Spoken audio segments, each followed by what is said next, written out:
And it's a 22-mile round-trip hike, and for most people that hike takes a couple of days. That's why so many people just enjoy hiking the first segment of the trail, which you can see up ahead. There's a beach on the point, that's KA, that's where the trail begins, and a second beach down at your 2 o'clock.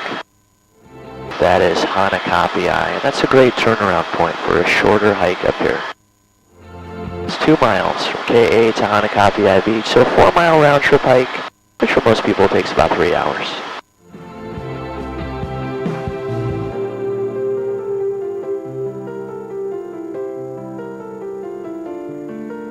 You can see all the people walking on the right side here.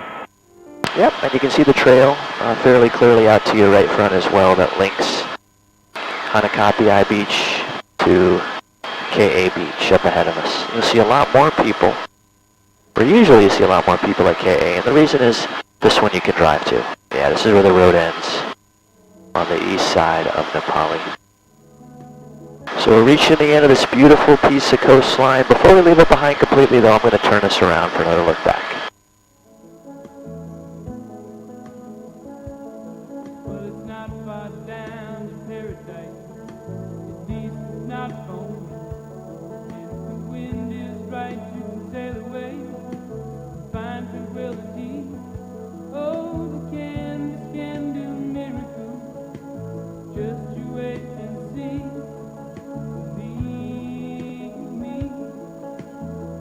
So I'm going to roll out a moment for Peter and Louise to enjoy the view.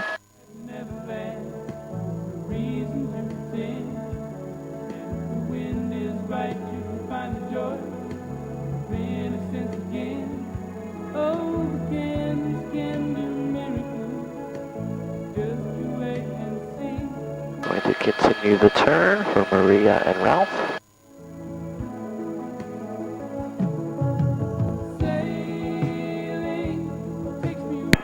It's awesome, thank you. You're very welcome. And I'll keep that turn just slowly coming around for Luca and Eliza. Yeah, in my opinion, you will not find a more beautiful area in the Hawaiian Islands than right here, the Nepali coast.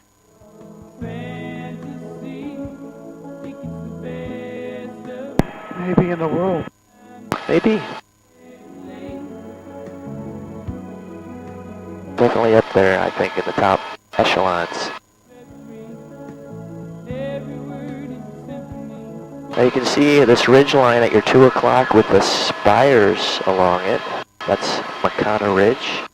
And you might recognize that ridge line from the movie South Pacific. They use that ridge line to kind of set the stage for the setting of the film, the fictional island of Balihai.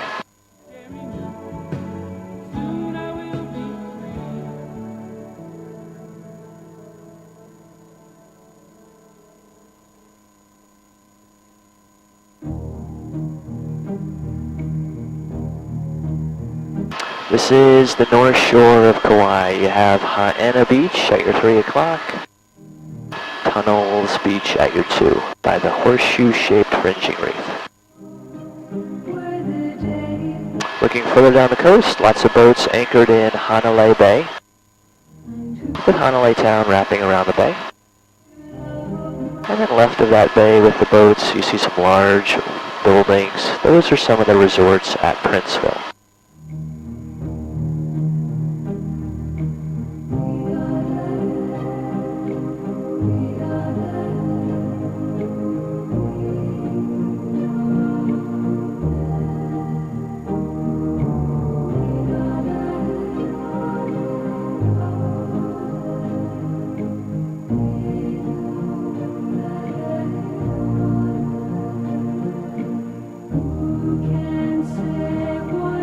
Now this topography at your right front, rising up above Hanalei Bay, is, they say,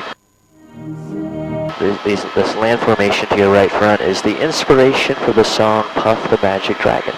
I'm going to try to describe the dragon to you. You got a beach there at your 1 o'clock, that's Lumahai Beach. And you see a ridge line above that beach, so that's the tip of the dragon's tail as it comes down to the left and meets the ocean. You see that ridge line kind of curling right and then rising up and to the left, up towards the clouds. So that's the dragon's tail as it heads towards the dragon's back. A second ridge just past it, coming back down towards the bay, that's the dragon's wing. And then you got the highest point of the dragon's back is up in the clouds. Coming down out of the clouds, a little dip and rise, that's the dragon's neck. Then that little area of higher ground is the dragon's head. And then one final little dip and rise, the dragon's mouth. So we're going to head inland over Luma High Beach, over the tip of the dragon's tail. Head for the dragon's back, where we'll see one of the tallest waterfalls in the islands.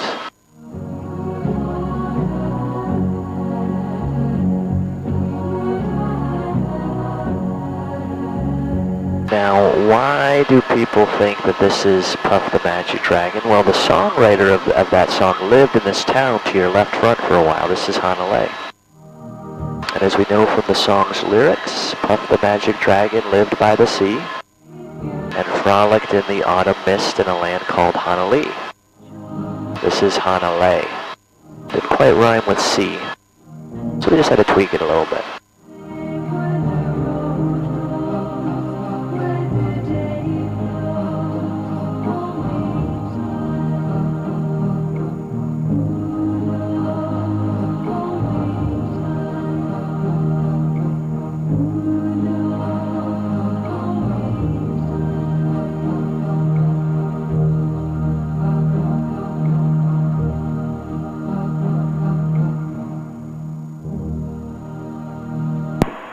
So what kind of animals live there in the area?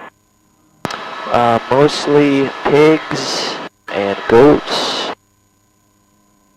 Lots of roosters and chickens. They're everywhere on the island.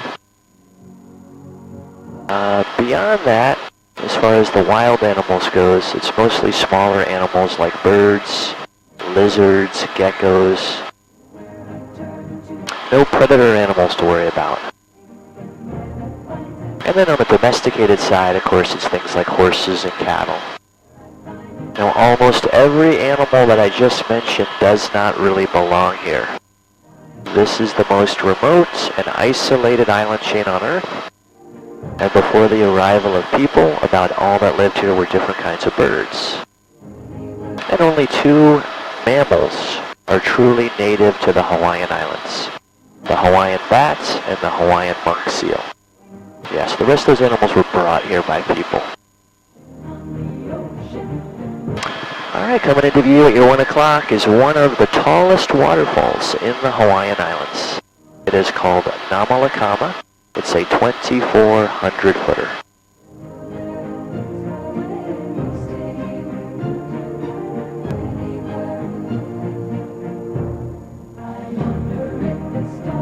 Well, how tall is 2,400 feet? Well, picture the Empire State Building, spire and all, and then add 1,000 feet more, and you get this waterfall, Namalakama.